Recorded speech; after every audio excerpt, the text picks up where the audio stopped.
finally gonna do something about these chrome wheels on my car, which I bought quite a while ago. And I've been meaning to do something for quite a while, but well, I'm gonna get to it today.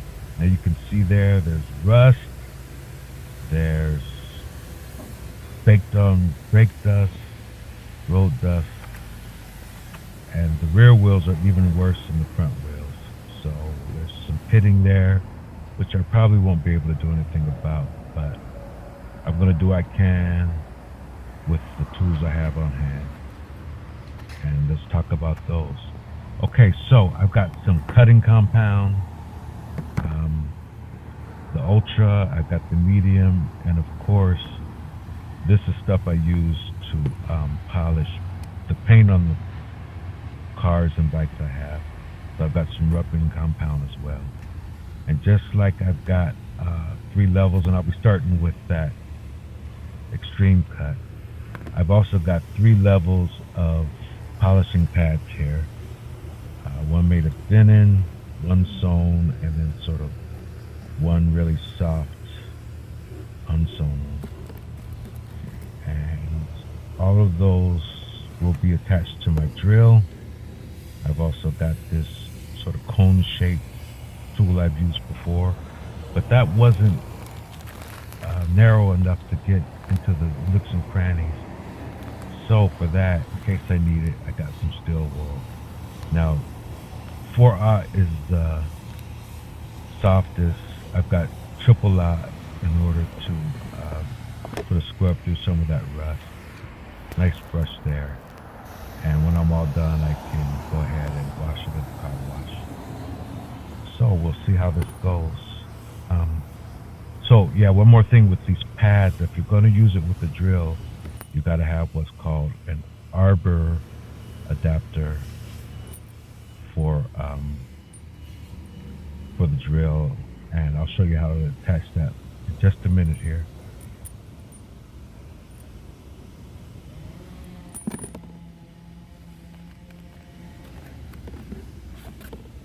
So there you go. That's all the tools I'm going to use.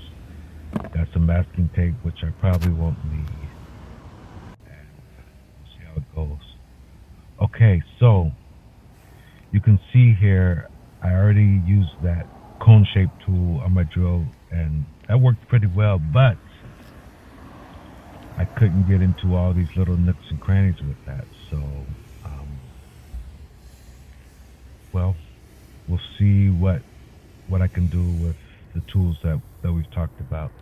Now there's quite a bit of pitting there, and boy, we'll see. Even if I get the rust off, that pitting might still be a huge problem. The front wheels aren't as bad. You can see I can rub some of that off with my finger. So I feel pretty good about my prospects here. I think we're gonna get those whipped into shape. All right. So with all that in mind, let's go ahead and get to work. I talked about my polishing pads here and that arbor adapter for my drill. So I think I'm gonna need 2 hands here, but that center shaft goes right through there. It's got 2 washers that go on either side, and then a drill. Nut to go ahead and tighten that down to the center shaft. So I'm gonna go ahead and put all that together, and I'll be right back. Alright, so that's what it looks like when it's all assembled. The arbor adapter, and that's ready to go on the drill. And of course, I can apply some rubbing compound there. And just to show you, that's what it looks like when it's actually attached to the drill. And for those of you who are curious, I use a DeWalt 20-volt cordless. I got an extra battery, so this takes a while. I should be covered. Okay, so I started out with that ultra cut compound like we talked about on the denim pad, which is the roughest one, and it should cut right through any of that in just seconds.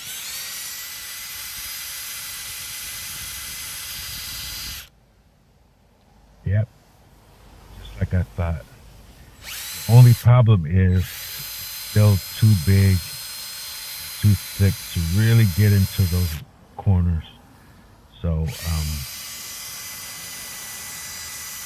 as nice as it would be to use this drill and get this done really quickly, I believe I'm gonna have to go old school on me. Yeah, that's just a waste of time.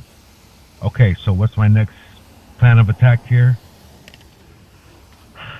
All right, so I went to the hardware store and got the biggest industrial squeeze trigger bottle I could find. I just filled it up with regular tap water, and um,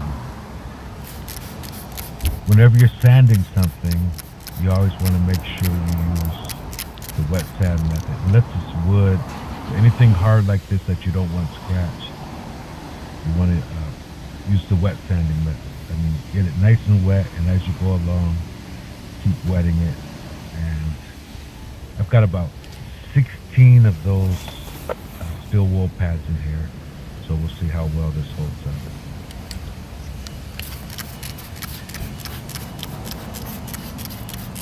Making sure I have lots of lubrication,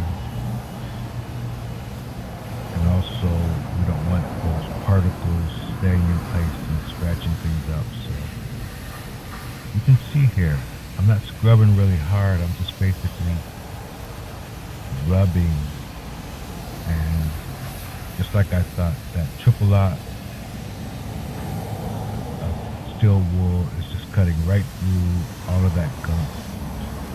For quite a while I've been washing those and scrubbing them and spraying them, and nothing has done the job, but the steel wool, hardly any effort, just cutting right through. And I was really nervous that this was going to take a while. That's why I wanted to use my drill, but you know what? In just a matter of minutes, I think I'm going to be done here. All right, so I won't bore you with the details. You can see all I'm doing here is wiping the rust, spraying the particles away, and continuing on. And so I'm going to go ahead and do the other 3 wheels, finish this one up with this beautiful triple lot.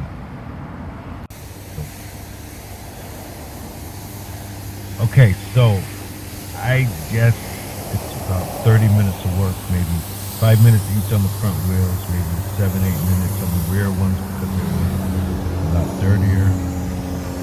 But you can see that the difference is huge. And I haven't even washed the wheels yet. Just scrub them and spray them with that water bottle. I'm probably going to have to go over it again to really get the details done. But you can see here, big difference.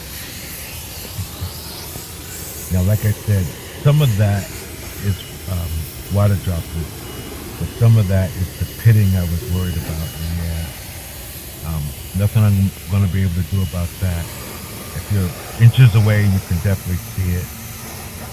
But if you're standing up, not so bad.